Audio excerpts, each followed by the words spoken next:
Ukraine की उम्मीद है कि इस वक्त कोई थोड़ा सा और प्रोएक्टिव अगर होगा भारत। तो प्रोफेसर स्वर्ण सिंह, जैसा हम देख रहे हैं कि इमरान खान जो है वो इस क्राइसिस के दौरान रूस पहुंच गए हैं, इसके क्या मतलब है? और ये भी जो बयान है यूक्रेन की तरफ से कि उम्मीद वो लगाए हुए हैं, उनको आशा है कि भारत इस समय शायद राष्ट्रपति पुतिन से प्रधानमंत्री मोदी बात करें, इसके आप इसे कैसे देखते हैं? पहले तो प्रधानमंत्री इमरान खान की यात्रा जब तय हुई होगी तो बहुत उम्मीदें होंगी उससे कि रूस, चीन और पाकिस्तान मिलकर कहां तक आगे तक अपनी सामरिक हिस्सेदारी को बढ़ा सकते हैं। भारत में उसको लेकर कुछ चिंताएं भी हुई होंगी, पर ये माहौल ऐसा बना है आज कि इतने संकट में वहां यात्रा होना, मुझे लगता है कि इससे नकारात्मक असर ज्यादा निकलने वाला है।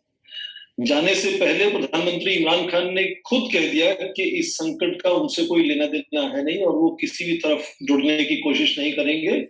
ये हमारे देश के लिए मामला नहीं है, हमारी चिंता का विषय नहीं है। अब वो मॉस्को में क्या कहने वाले हैं, यदि वो राष्ट्रपति पुतिन के साथ मिलकर कुछ बात करते हैं तो अमेरिका और खासकर जितनी वित्तीय संस्थान आज पाकिस्तान को हेल्प कर रहा है और मित्र देश सऊदी अरेबिया जैसे हेल्प कर रहे हैं, वहां उसका खराब असर हो सकता है।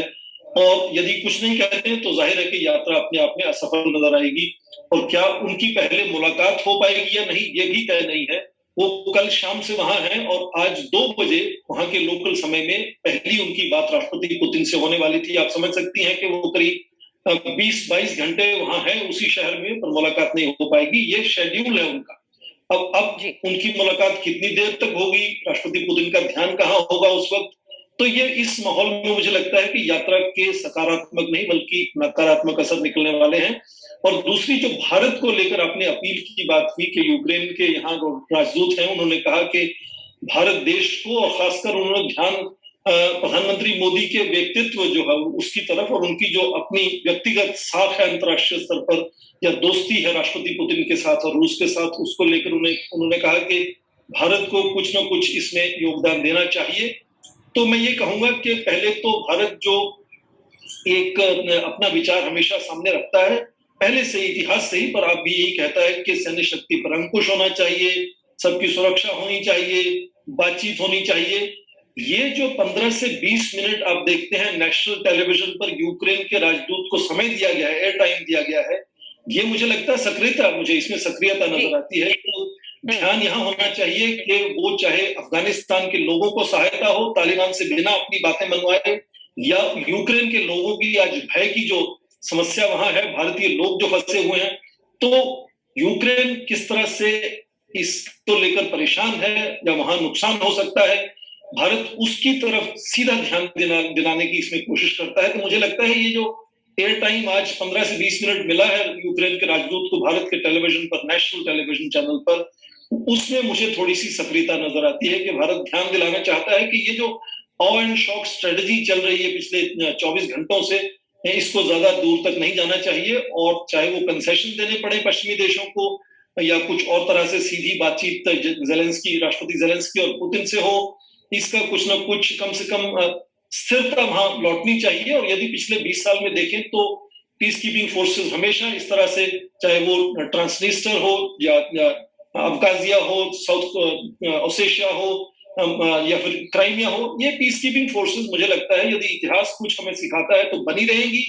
और इस तरह से नई एक जो न्यू नॉर्मल है उसमें सारे देश अल्टीमेटली उसके आदी हो जाएंगे। नुकसान सबसे बड़ा यूक्रेन का होगा, ये चिंता का विषय। जी, यूक्रेन का नुकसान जाहिर होगा। और दूसरे, यूक्रेन के राष्ट्रपति व्लादिमीर ज़ेलेंस्की ने हमले की जानकारी देते हुए राष्ट्र के नाम एक वीडियो संदेश दिया है। पुतिन कहा है कि पुतिन ने यूक्रेन के खिलाफ पूरी तरह से चढ़ाई कर दी है। हम आपको ये मैप दिखा रहे हैं कि कहाँ किन किन जगहों पे हमला हुआ है। ये यूक्रेन की राजधानी कीव है और खार्किव है जहां पर हमला हुआ है और मिसाइल की आवाज भी आई है। पता चला है कि कई सटीक हथियारों से हमले हो रहे हैं। अधिकारियों ने कहा है कि यूक्रेन की राजधानी कीव के अलावा नेप्रो और खार्किव में सेना मुख्यालयों, हवाई पट्टियों और सैन्य वेयर हाउस पर भी हमले हुए हैं।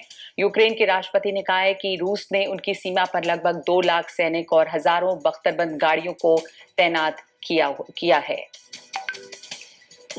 इस बीच एयर ट्रैफिक सेवा जो है वो यूक्रेन स्टेट एयर ट्रैफिक सेवा ने अपने देश के हवाई क्षेत्र को बंद कर दिया है। रायन एयर ने कहा है कि उसने अगले 14 दिनों के लिए यूक्रेन जाने और यूक्रेन से आने वाली सभी उड़ानों को रद्द कर दिया है।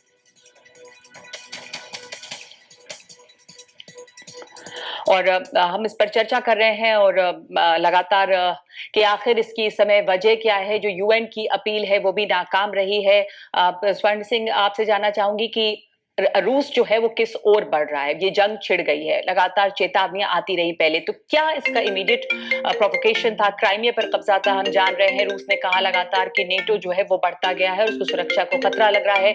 यूएन की अपील है, तमाम देश अपील कर रहे हैं, लेकिन रूस जो है वो पीछे नहीं हटने को तैयार है। दुनिया के बाजारों पर भयंकर इसका असर हुआ है। विश्व व्यवस्था बदलने की कोशिश जैसा लगता है ये।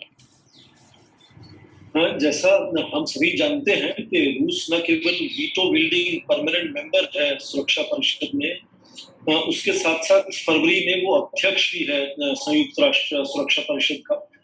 इसलिए वो न केवल किसी भी रेजोल्यूशन को रोक सकता है वीटो इस्तेमाल करके, पर एजेंडा सेटिंग में भी वहां क्या बात होगी, कैसे बात होगी, किस पर बात होगी, कौन बोलेगा, ये सब में भी कुछ प्रभाव ला सकता है।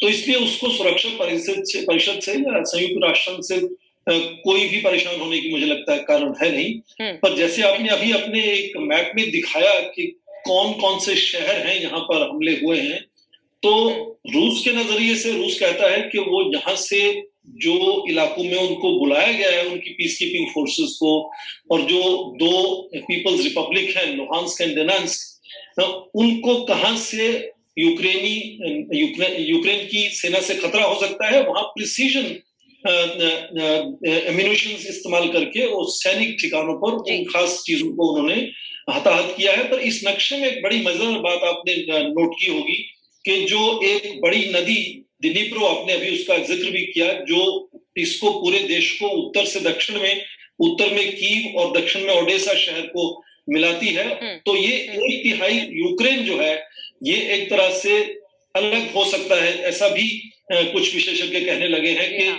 उसके चलने से क्या होगा कि यदि इतना बड़ा आधिपत्य बनता है रूस का, तो सीधा उसको क्राइमिया को भूमि से और जल से और सब तरह से सीधा रास्ता मिल जाएगा। हालांकि वो पूरी जमीन को हथियाना नहीं चाह रहा है, वो इन देशों को स्वतंत्र कराना चाह रहा है इस वक्त। तो इसके चलते मुझे लगता है कि कुछ संकट बढ़ भी सकता है। पर अभी इससे ब्रेक से पहले अभी कहा गया, कमराला ने कहा था कि वो शायद परमाणु विस्फोट कहीं कर सकता है। मुझे लगता है कि वो रूस नहीं करेगा, क्योंकि वैसा कुछ करने से वो सारे पश्चिमी देशों को नहीं बल्कि पूरे दूसरे विश्व के देशों को एकजुट कर देगा और वो उसकी कीमत बहुत ज्यादा हो सकती है। तो वर्टिकल एस्केलेशन 30 सेकंड में वर्टिकल एस्केलेशन छोड़कर वो हॉरिजॉन्टल एस्केलेशन करेगा, जिसमें आप देखें चाहे मनोवैज्ञानिक युद्ध हो, व्यापारिक युद्ध हो, तकनीकी युद्ध हो, सूचना युद्ध हो, साइबर अटैक्स हो, बहुत से तरीके हैं रूस के पास आज जिससे वो उसको लो लेवल पर रख सकता है ताकि बहुत पूरा विश्व उनके विरोध में खड़ा ना हो जाए। तो ये जो ऑ एंड शॉक स्ट्रेटजी 24 घंटे में अपनाई जा रही है, मुझे लगता है इसका कुछ समाधान निकलेगा। हालांकि नाटो कल ही अपनी समिट मीटिंग ऑनलाइन बुला रहा है, तो उसके चलते मुझे लगता है चाहे वो कंसेशन देने की बात हो या कुछ सामने खड़े होने की बात हो, ये जल्द ही इसका कुछ मुझे लगता है ये नई स्थिरता बनने वाली है। आपने कहा कि वर्टिकल एस्केलेशन ही हॉरिजॉन्टल एस्केलेशन करेंगे और ऑ एंड शॉक की जो स्ट्रैटेजी है शायद कुछ कंसेशन हो, लेकिन ये खतरा बना रहेगा। बहुत